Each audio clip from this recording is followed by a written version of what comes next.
All right. Guys, we're trying to tape a hilarious segment of television. Shut the hell up! This is for the web. We need it quiet. God damn it! For the web. This is going to be a GIF. Lock it up! Hey, we're here with the guys from the league. You just did your first convention appearance here at New York Comic Con. How was that to bring the league here? It was great, and I don't think that we realized, or they realized, how filthy we would be. Yeah.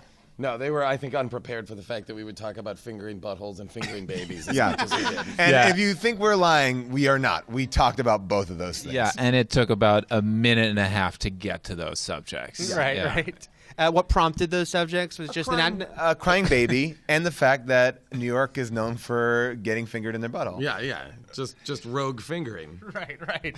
Hey, it's on the posters. I understand. Oh, yeah. You've got a few episodes left in this season. Anything you can say about what's to come? Any guest stars or storylines you can tease? Quadruple suicide, I think, at the end of the season. Well, actually, the cool thing that we've been talking about a lot too is the crossover between us and The Walking Dead. So this season in The Walking Dead, we'll kind of come across us in the future, and we've been holed up like dealing with fantasy football. And we all survived. Yes, we all survived the plague that created all the zombies.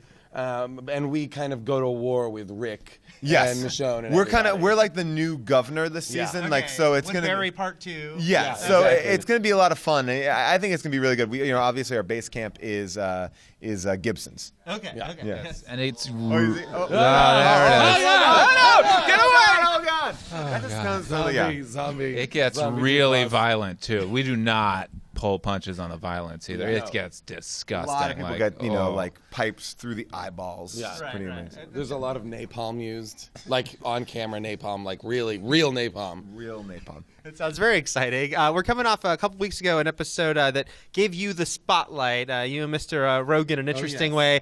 How did that episode come about, and what was it like sort of taking over the league there for a week? It was really fun. I mean, we got an opportunity to like do an episode that was like a bizarre, like Elseworlds episode for Rafi and Dirty Randy, and it was a blast. It was great to be able to just do insanity for half an hour, just chase as much craziness as we could. So it was great. I think it's the filthiest 22 minutes to ever air on television. Certainly on FXX, it was breaking new boundaries. Yes, because basically there's not much to break boundaries on FXX because there's only 2 shows on it. Yeah. So so we kind of set the table. And it's not a lot of league episodes that feature like multiple murders.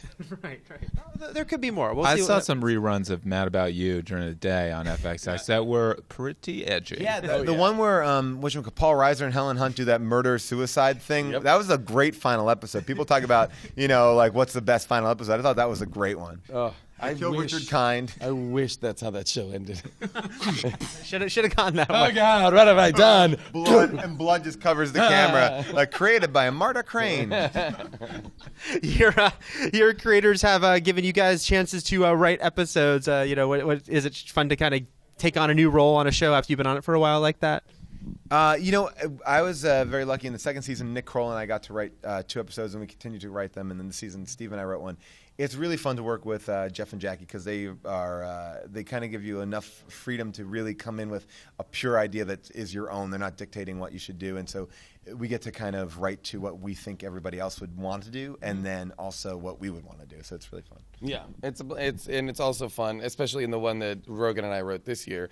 I mean, there's not a lot of. It was incredibly nice and generous of them because it's not a lot of people that would hand their show over to 2 side characters to do basically a riff on Beverly Hills Cop for 25 minutes. Right. So it's pretty fantastic. So we're here at New York Comic Con. I'm curious, what would your characters make of the Comic Con experience? What would they think walking around here? I feel like Andre would be the type of person who would spend like $150 getting the proper makeup and really spending a lot of money on like an amazing replica Han Solo costume. I think he would be full bore into it.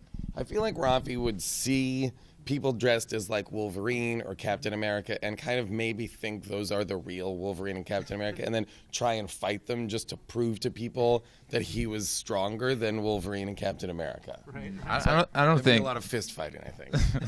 I don't think Taco would really know that he walked into Comic-Con. He'd just be like, "Oh, this is Hulk Hogan. There's Method Man. A bunch of people dressed up. It's a regular Tuesday. It's just a regular Tuesday. Crowded mall. With a few Harley Quinns walking around. Yeah, right? exactly. Yeah. Well, guys, thank you so much. Keep it here at IGN for more from New York Comic Con.